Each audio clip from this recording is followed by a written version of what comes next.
हजारों साल पहले लोग लॉ ऑफ नेचर नहीं जानते थे। इस वजह से वो अननेचुरल कहानियां बनाते थे।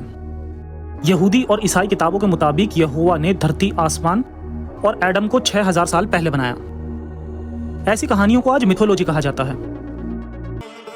क्या आदम जमीन पर पहला इंसान था? क्या सब इंसान आदम और हव्वा की औलाद हैं?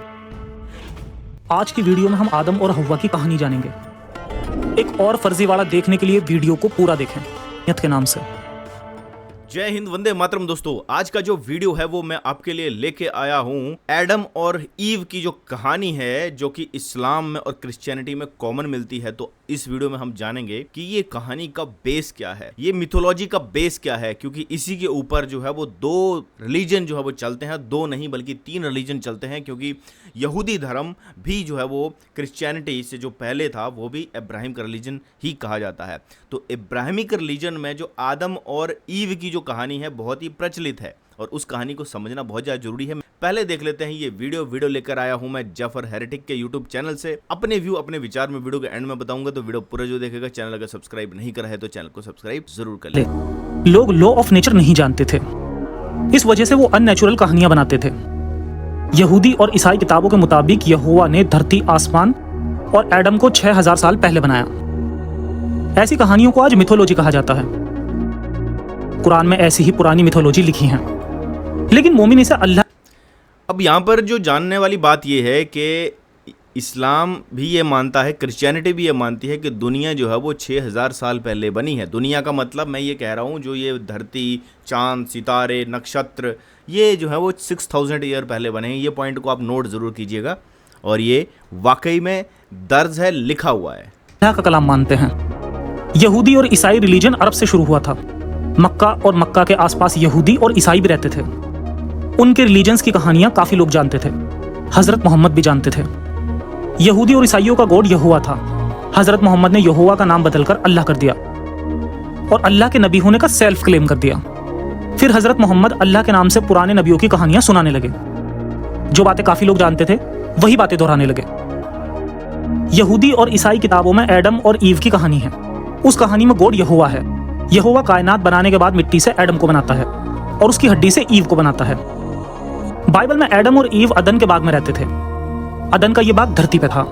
एक सांप के कहने पर ईव और एडम वर्जित फल खा लेते हैं, जिससे यहोवा नाराज होकर उन्हें अदन के बाग से निकाल देता है। ये कहानी काफी लंबी है। बाइबल में ये सिलसिलेवार लिखी है। कुरान में ये कहानी कई सूरों में टुकड़ों में लिखी है और क्लियर भी नहीं है। कुरान की कहानी में आदम और हव्वा है।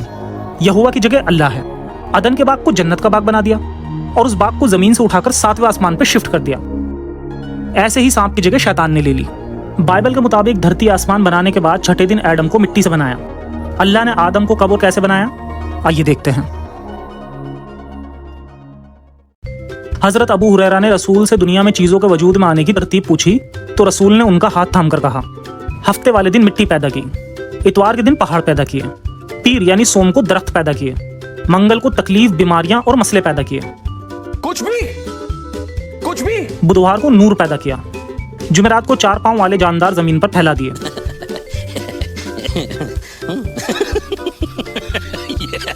जुमे के मुबारक दिन आदम को पैदा किया। जबकि कुरान की इन आयतों के मुताबिक तीसरे और चौथे दिन अल्लाह ने जमीन पर जरूरत की चीजें पैदा की। 5वें और 6ठे दिन 7 आसमान बनाने में बिजी था। लेकिन इस हदीस में अल्लाह चौथे दिन तकलीफें, बीमारियां और मसले पैदा कर रहा है। 6ठे दिन जानवर पैदा कर रहा है। खैर छोड़िए, अल्लाह ने 6 दिन में जमीन आसमान बनाए और 7वें दिन आदम को पैदा किया।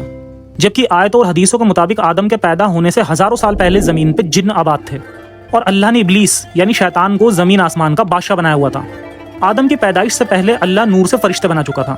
फरिश्तों का एक कबीला जिन्नों से संबंध रखता था। सूरह 55 आयत 15, सूरह 15 आयत 27।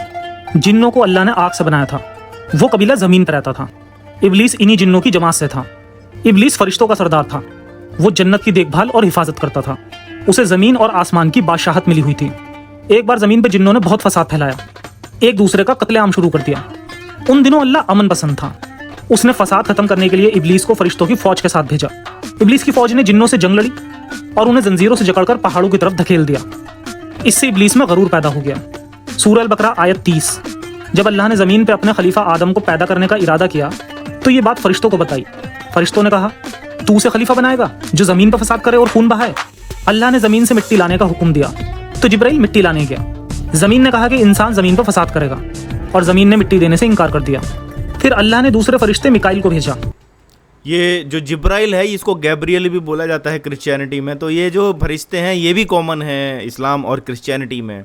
देखिए किस तरह से कहानियां गढ़ी गई हैं। मिट्टी लाने को कहा, मिट्टी से अब देखिए क्या बनता है। जमीन ने उसे भी इनकार कर दिया। फिर अल्लाह ने इजराइल को भेजा। इजराइल ने जमीन को धमकाया और जबरदस्ती एक मुट्ठी मिट्टी ले आया। ये एक मुट्ठी मिट्टी कई रंग की थी जो 40 जगह से इकट्ठा की थी। कुछ इस्लामिक किताबों के मुताबिक जिस मिट्टी से आदम का दिल बनाया उस पर 40 दिन तक बारिश की गई। एक रिवायत के मुताबिक 40 साल और दूसरी रिवायत में 70,000 साल तक अर्श के चश्मों से मिट्टी को गीला किया गया।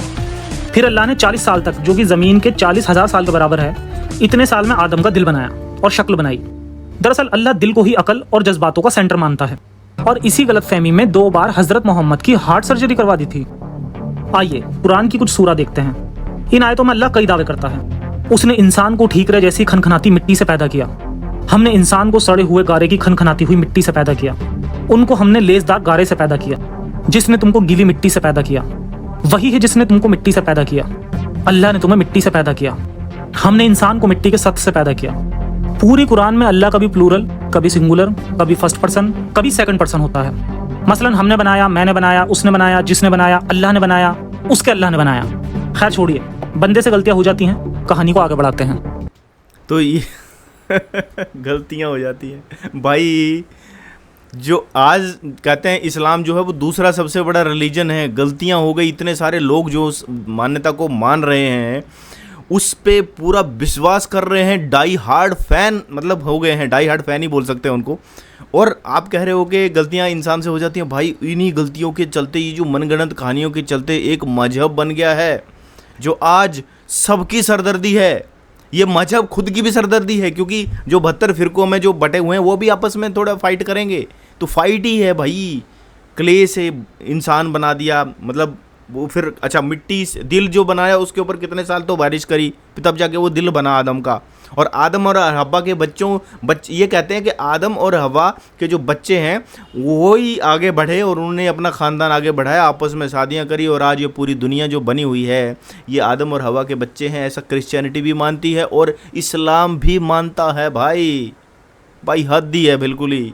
मतलब जो नेचर का लॉ है कि जब भी कभी अब आप कहीं भी पानी रखोगे तो पानी के अंदर अमीबा, वो बैक्टीरिया बनते हैं, अमीबा बनते हैं, उसी से धीरे धीरे करके। तो इवोल्यूशन की थ्योरी इसीलिए हम कहते हैं क्लोज टू रियलिटी है। ये मिट्टी से इंसान बन गया, ये हमें बिल्कुल भी लॉजिकल नहीं लगती। आगे का वीडियो देखते हैं। कुरान के मुताबिक अल्लाह ने अपने हाथों से मिट्टी से गारा बनाया, फिर उसे गूंदा, फिर उस एक मुट्ठी मिट्टी से 90 फीट के आदम का पुतला बना दिया। पुतला बनाकर 40 दिनों तक सूखने के लिए छोड़ दिया। कुछ रिवायतों के मुताबिक 40 साल तक पुतला सूखता रहा। फरिश्ते रोज देखने आते थे, लेकिन इब्लीस रोज ठोकर मारने आता था। एक दिन इब्लीस ने पुतले पे थूक दिया। जिब्राइल ने थूक वाली मिट्टी से कुत्ता बना दिया। कुत्ता शैतान के थूक से बना है, इसीलिए मोमिनों को कुत्ते से एक मिनट, कुत्ता जो बना है वो इब्लीस के थूक से बना हुआ है। ओ भाई साहब, मतलब ये साइंस है।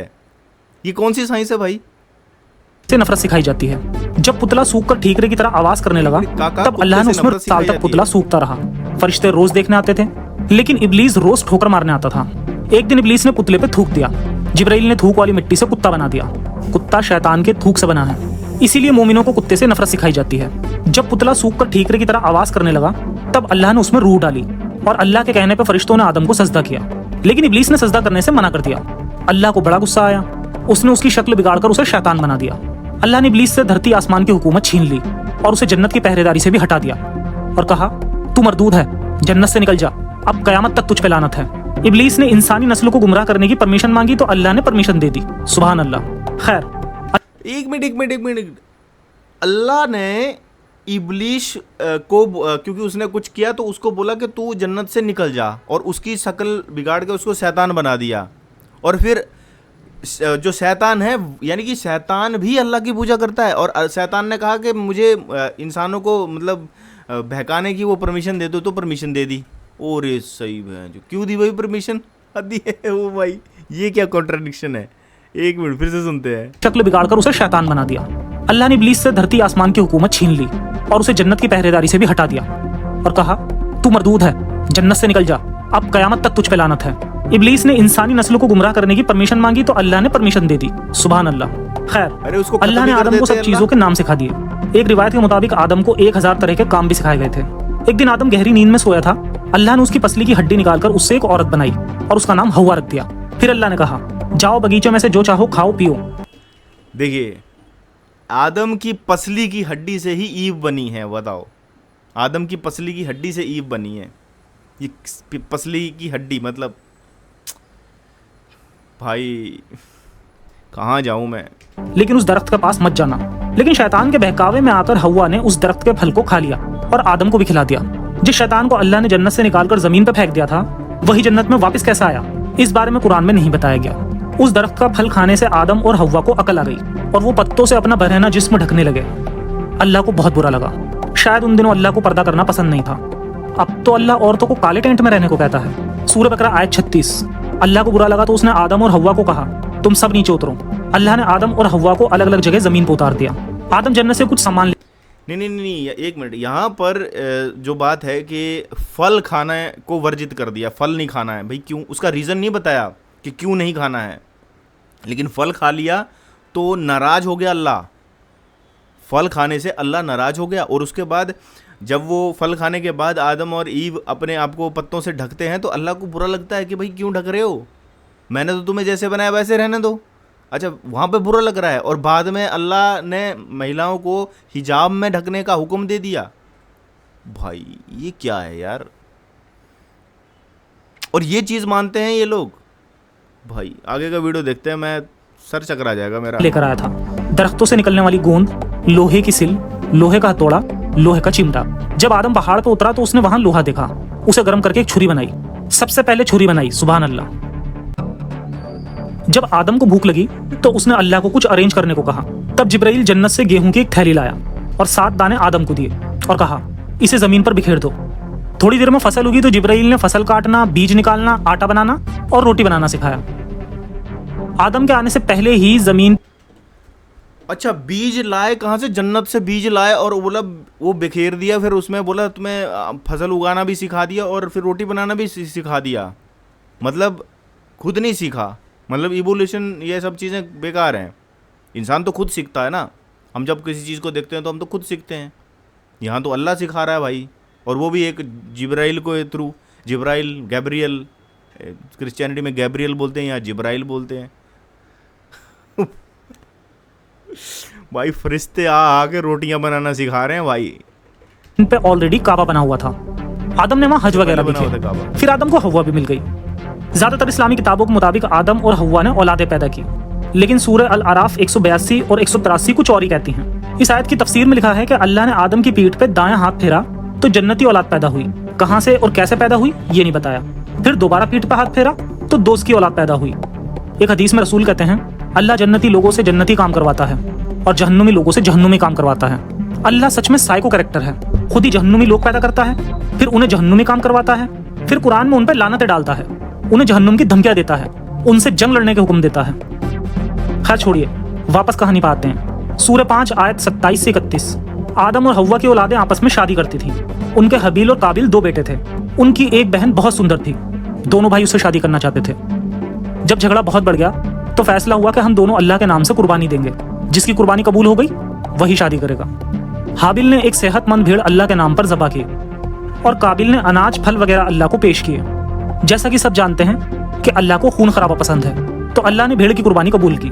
काबिल को गुस्सा आ गया तो हाबिल की छुरी मारकर हत्या कर दी। सूरह अल-माइदा आयत 31। इस आयत की तफसीर में लिखा है कि काबिल ने हाबिल की लाश यूं ही छोड़ दी। काबिल को समझाने के लिए अल्लाह ने 2 कौवे भेजे जिन्होंने काबिल के सामने लड़ाई की। एक कौवे ने दूसरे की हत्या करके उसकी लाश को जमीन में दफना दिया। सुभान अल्लाह। इस कहानी से साबित होता है कि अल्लाह की मर्जी से कुछ नहीं होता। अल्लाह ने सबसे पहले जिन बनाए, वो आपस में खून खराबा करने लगे। जन्नत बनाई तो उसके पहरेदार रखने पड़े। आदम को बनाना चाहा तो फरिश्ते एतराज करने लगे।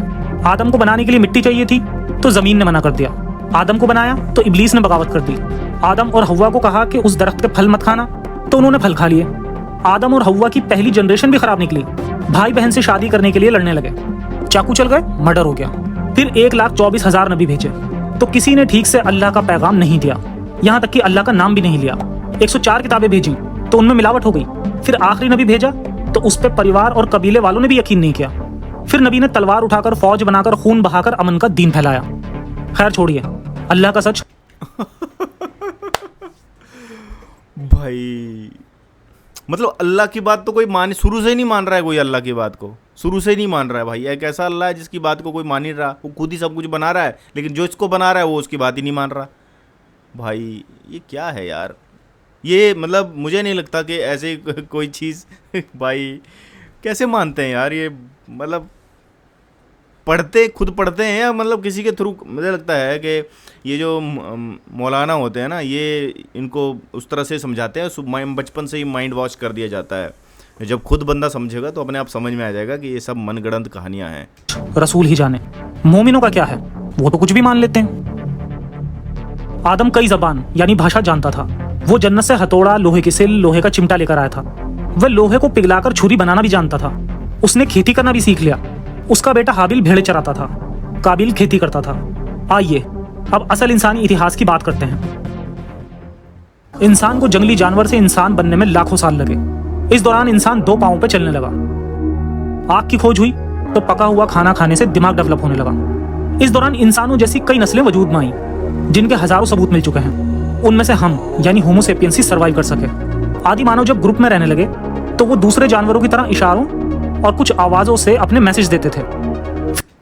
और दोस्तों यहाँ पर देखिए, मैं आपको कहना चाहूँगा, जो रामायण है उसमें भी कहा, जैसे सुग्रीव हो, वो जंगल में रहने वाले होते हैं, बानर वन में रहने वाले नर, तो उनकी जो बनावट है वो कहीं ना कहीं आदि मानव के जैसे थी, लेकिन वो इंसानों के साथ मिलकर रहते थे। और ये साइंस ने ये माना है कि होमो सैपियन और जो होमो हिब्लिस करके एक प्रजाति होती थी, जो आप अभी स्क्रीन पर देख रहे हो, वो इस तरह की होती थी। ये भी आपस में ये पाया गया है कि एक ही टाइम पे ये दोनों प्रजातियां रहा करती थी और आपस में सहयोग भी किया करती थी। मैंने एक वो देखी थी इसके ऊपर, इवोल्यूशन थ्योरी के ऊपर एक पूरी सीरीज देखी थी, उसमें भी ये बताया गया है कि वहाँ पर दोनों आपस में साथ मिलजुल कर रहते हैं। तो जो रामायण में चीज़ें कही गई हैं, जिसमें कि हनुमान जी का किरदार है, या चाहे वो सुग्रीव है या बाली है, तो वो वन में रहने वाले नर थे, मतलब हूबहू, क्योंकि वहाँ पर प्रजातियाँ डेवलप हो रही थी अलग अलग ब्रांचेस के थ्रू, अलग अलग स्पीसीज़ के थ्रू। तो वो कहीं ना कहीं से एक स्पीसीज़ इधर से डेवलप हुई कि इधर से डेवलप हुई, और वो दोनों ही देखने में वो इंसान की तरह ही थी जैसे आज का इंसान है, थोड़ा बहुत, क्योंकि उनके अंदर जैसे इनके चेहरे हैं वैसे आपको गोरिल्ला टाइप उनके चेहरे दिख सकते थे। लेकिन जो आदि पुरुष में दिखाया वो तो चलो बकवासबाजी है, वो तो उन्होंने पूरा का पूरा कार्टूनाइज कर दिया। चलो आगे का वीडियो देखते हैं। फिर धीरे धीरे भाषा वजूद में आने लगी। पहले इंसान खानाबदोश थे, फिर कुछ ग्रुप्स गुफाओं में भी रहने लगे। अब से करीब 12,000 साल पहले तक स्टोन युग था। तब तक इंसान पत्थर, जानवरों की हड्डियों और लकड़ी के हथियार बनाते थे। 12,000 साल पहले हिमयुग खत्म हुआ तो कॉपर युग शुरू हुआ। इस युग में इंसान खेती भी करने लगे और छोटे छोटे गांव बनाकर रहने लगे। इसी दौरान जानवरों को पालने की भी शुरुआत हुई। करीब 5,500 साल पहले पहिए की खोज हुई। तब तक कई सिविलाइजेशंस डेवलप होने लगी। अब से 3500 से 4,000 साल के बीच लोहे की खोज हुई, जिसे आयरन एज कहा जाता है। और दोस्तों यहाँ पर एक और चीज़ बता दूं, जो इवोल्यूशन थ्योरी है वो वेस्टर्न जो साइंटिस्ट हैं उन्होंने लिखी है, क्योंकि ये जो हिमयुग की बात की जा रही है, आज से 10-12 हज़ार साल पहले हिमयुग कहा जाता था। लेकिन अगर आप इंडियन सब कॉन्टिनेंट की बात की जाए, यहाँ पर जो है सप्त सिंधु नाम की नदियाँ बहती थी, और जो ग्लेशियर थे वो धीरे धीरे करके पिघल रहे थे। तो जैसे आज कहा जाता है कि सरस्वती नदी आज लुप्त हो चुकी है, तो उस वक्त वो नदी यहाँ पर पूरे सही मतलब अपने उसमें बहती थी। पर अगर हमारे जो आर्कियोलॉजिक एविडेंस मिलते हैं, जैसे सनौली में मिले और राखीगढ़ी में मिले, तो वहाँ से ये उनकी कार्बन डेटिंग अगर देखते हैं तो वो लगभग 10,000 साल पहले कार्बन डेटिंग है। और वहाँ पर रथ मिले हैं, उसके ऊपर भी मैं एक वीडियो लेके आऊँगा। तो वहाँ पर काफ़ी मतलब ऐसी चीज़ें मिली हैं जो ये बात बताती है कि महाभारत काल में जो बताया गया कि रथ होते थे, घोड़े होते थे, और दोस्तों कार्बन डेटिंग भी 10,000 साल पहले की है। लेकिन अगर हम इवोल्यूशन थ्योरी के अकॉर्डिंग जो इन्होंने बताया है वो देखें, तो वहाँ पर जो हिमयुग था, तो जो बाकी की दुनिया थी वो हिमयुग से ढकी हुई थी। जो आप कहते हो ना कि भैया भारत में तो महाभारत हो रहा था, तो बाकी की दुनिया में क्या था, यार यहाँ राम कृष्ण थे तो बाकी दुनिया में क्या था, तो दुनिया थी। लेकिन जो इंडियन सब कॉन्टिनेंट है, ये जितना भी एरिया है ये थोड़ा सा हॉट था, गर्म था, तो यहाँ पर उतनी हीम्यूग का असर नहीं था। लेकिन बाकी की दुनिया जैसे ऑस्ट्रेलिया आज भी ठंड पड़ती है, इंडिया में अगर गर्मी है तो ऑस्ट्रेलिया में आज भी ठंड पड़ती है, ठीक है। तो हीम्यूग था। जो अमेरिका है, जो ऊपर के देश हैं, वहाँ पर जो पूरा का पूरा बर्फ़ से ढका हुआ था। इसीलिए कई बार ये आपने सुना होगा कि भैया जब यूरोप के लोग नंगे घूमते थे तो भारत में सभ्यताएँ पनप रही थी अच्छी खासी, और मोहनजोदड़ो, हड़प्पा, ठीक है। और अब तो राखी और सनौली से जो एविडेंस मिले हैं, द्वारिका मिली है समंदर के अंदर, तो उसमें कहा जाता है कि वो उसकी कार्बन डेटिंग भी 7-8 हज़ार साल पुरानी बताई जा रही है। तो यहाँ पर बहुत सारे लोग ये क्वेश्चन करते हैं, बचकानी हरकतें करते हैं कि भैया बोलते हैं कि देखो तुम्हारे जो भगवान हैं वो भारत में ही क्यों पाए जाते हैं, बाहर की दुनिया में क्यों नहीं। और मेरा ये मानना है कि जब ये ह्यूमन स्पीसीज़ बन रही थी तो क्योंकि बाकी दुनिया में हीम्यूग आया, इसीलिए वो ऐसी जगह पे गए जो गर्म थी। तो वो, और जैसे बोलते हैं कि साउथ अफ्रीका में जो है वो स्पीसीज़ बनी थी, तो वहाँ से वो धीरे धीरे करके ऐसी जगह पे माइग्रेट हुई जहाँ पर वो जगहें गर्म थी। तो जो गर्म जगह थी जम्बू द्वीप, जिसको हम हमारे शास्त्रों में भी लिखा हुआ है, हमारे हिस्टोरिक उसमें भी लिखा हुआ है कि जम्बू द्वीप नाम का एक, हम उसको बोलते हैं जम्बू द्वीप है भारत खंडे, है ना। आप जो आज भी अगर कहीं पे आप देखते हो तो वो सुनने को आपको मिल जाता है। तो ये जो एक एरिया था ये हॉट था, ये गर्म था। तो यहाँ पर इसलिए जो सभ्यताएं पनपी हैं और उसके सबूत भी मिलते हैं। राखी गढ़ी और सनौली में अभी एक्सपेडिशन हो रहा है, वहाँ पर अभी भी चल रही है खुदाई, और ऐसी ऐसी चीज़ें मिल रही हैं जो कि सब हैरान हो जा रहे हैं कि यार 10,000 साल पहले इतनी उन्नत सभ्यता कैसे हो सकती है। तो ये मैं बीच में पॉइंट ऐड किया कि बहुत सारे लोग ना खाली इवोल्यूशन थ्योरी को ही सच मान लेते हैं। वो थ्योरी है, लेकिन उसमें जो इवोल्यूशन हुआ है वो सच है, क्योंकि ये भी सच है कि हमारी पृथ्वी के ऊपर डायनासोर्स होते थे करोड़ों साल पहले, वो धीरे धीरे ख़त्म हुए, उनका पिंड गिरा, फिर वो ख़त्म हुए, उसके भी प्रमाण मिलते हैं। तो जहाँ पर प्रमाण एविडेंस मिल रहे हैं तो आप उसको रिलेट कर सकते हो। और दशावतार, अगर आप जो हमारे पुराणों में दशावतार का वर्णन है वो भी कहीं ना कहीं इवोल्यूशन थ्योरी की तरफ ही सहारा, मतलब आपको बताता है कि उसमें पहले मत्स्य अवतार होता है, फिर कछुआ अवतार होता है, फिर वराह अवतार, वामन अवतार, ऐसे करके, है ना। तो ये ऐसे बता रहा है कि ये इंसान जो मछली, ये साइंस भी मानती है कि जो मछली से ही सारी स्पीसीज़ बनी, धीरे धीरे वो धरती पर आई, धरती पे 4 पाँव वाले जानवर बने, उसी में अलग अलग, एक तरफ घोड़े बन गए, एक तरफ कुत्ते की स्पीसीज़ बन गई, तो एक तरफ बंदरों की स्पीसीज़ बन गई, जो पेड़ों पर रहने वाले थे उन्हीं बंदरों से धीरे धीरे गोरिल्ला बने, गोरिल्ला से धीरे धीरे एवोल्यूट होके जो होमो हिबिलिस, होमो सेपियन, और आज हम इंसान हैं। और यहाँ पर मिट्टी से ही सारी चीज़ें बनाई जा रही हैं। पिछले करीब 200 सालों में मॉडर्न साइंस विकसित हुई। इसी मॉडर्न साइंस के मोबाइल से मजहबी लोग साइंस का विरोध करते हैं। अब देखिए, जफर हेरेटिक ने कहा पिछले 200 साल में जो है मॉडर्न साइंस विकसित हुई, ठीक है, इनका मानना बिल्कुल ठीक है। जो आज की हम देख रहे हैं कि जो है वो हो सकता है 100-200 साल पहले बनी हो, लेकिन विज्ञान तो मुझे लगता है कि अगर हम उन खुदाई में जो चीज़ें मिली हैं वहाँ पर भी विज्ञान तो पहले भी था, विज्ञान तो हर कालखंड में रहा है।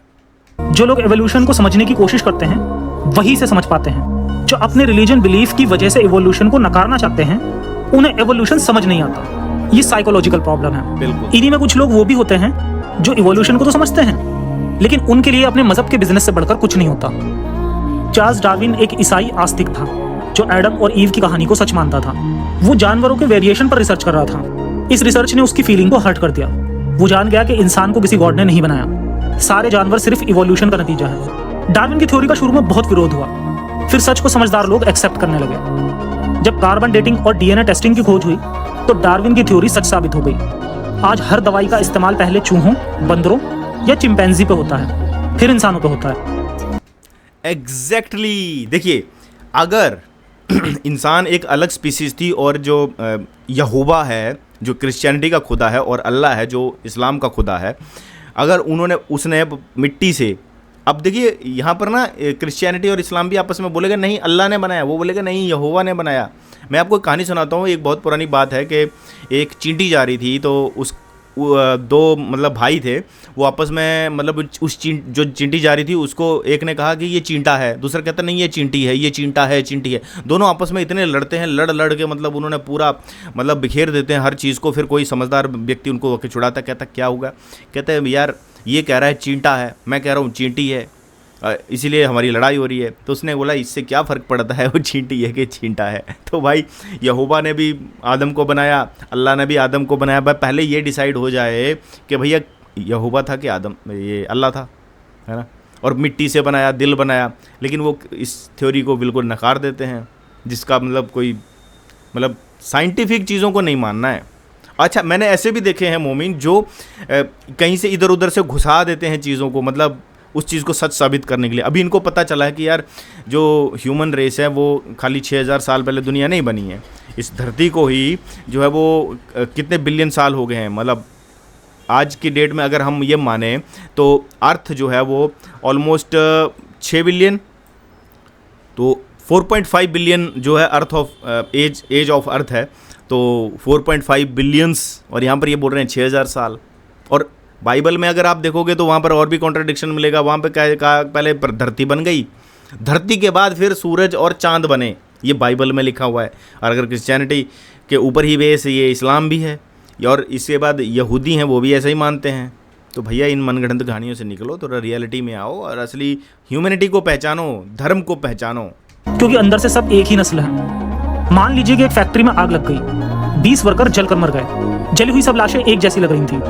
अब कैसे पहचान होगी कि कौन सी लाश किसकी है? डीएनए टेस्ट करके सिर्फ साइंस ही बता सकती है कि कौन किसका रिश्तेदार है। साइंस सिर्फ करीबी रिश्तों के बारे में ही नहीं बताती, बल्कि बहुत दूर के रिश्तों का भी पता लगा सकती है। साइंस बता देती है कि हजारों साल पहले हमारे पूर्वजों का किसके पूर्वजों से रिश्ता था। हमारे डीएनए में करोड़ों सालों की हिस्ट्री होती है। इस हिस्ट्री को वैज्ञानिक पढ़ना जानते हैं। इंसान के डीएनए की हिस्ट्री बताती है कि इंसानों के पूर्वज कौन थे। ये हिस्ट्री बताती है कि जानवरों की दुनिया में हमारे करीबी रिश्तेदार कौन हैं। इंसान को किसी अल्लाह वगैरह ने मिट्टी से नहीं बनाया। इंसान करीब 25 एलिमेंट से बना है। इतने ही एलिमेंट से बंदर, चिंपैंजी और गोरिल्ला भी बने हैं। उनका डीएनए भी करीब 98% हमसे मिलता है। जिस्म, अंग और बिहेवियर में भी समानता है। वो भी परिवार और समाज की अहमियत को जानते हैं। अगर इंसान किसी आदम की औलाद है तो इंसानों की चिंपैंजी, गोरिल्ला और बंदरों से इतनी समानता क्यों है? अगर अल्लाह ने आदम को अपनी शक्ल पर बनाया तो हमारे पूर्वज चिंपैंजी और गोरिल्ला जैसे क्यों थे? क्या आदम भी वैसा ही था? आदम को अल्लाह ने अपनी शक्ल पर बनाया तो क्या अल्लाह भी वैसा ही है? 90 फीट लंबे आदम की वजह से वीडियो लंबा हो गया, इसलिए इवोल्यूशन का पार्ट फिर कभी डिस्कस करेंगे। एक सेल से पहला जीव कैसे बना? जीवों की लाखों नस्लें कैसे बनी? म्यूटेशन क्या है? नेचुरल सिलेक्शन क्या है? हमारे जिस्म में इवोल्यूशन के दर्जनों सबूत क्या हैं? क्या अब भी इवोल्यूशन हो रहा है? बंदर इंसान क्यों नहीं बनते? ऐसे बहुत सारे सवालों के जवाब किसी नेक्स्ट वीडियो में दिए जाएंगे। जिन्हें थ्योरी और साइंटिफिक थ्योरी में फर्क पता नहीं होता है, वही कहते हैं कि it's a theory. So by English language itself, when you say theory, it's a theory.